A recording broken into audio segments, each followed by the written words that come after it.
اوتفيت النهارده حكايه بكيزه. شايفين؟ شوف بقى.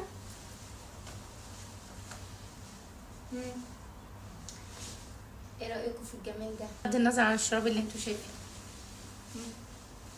شايفين الجمال والشياكه وحلاوه البنطلون الجلد وايد ليك. شايفين جمال؟ نتكلم شويه عن الكاب وجماله. يا ربي على الجمال.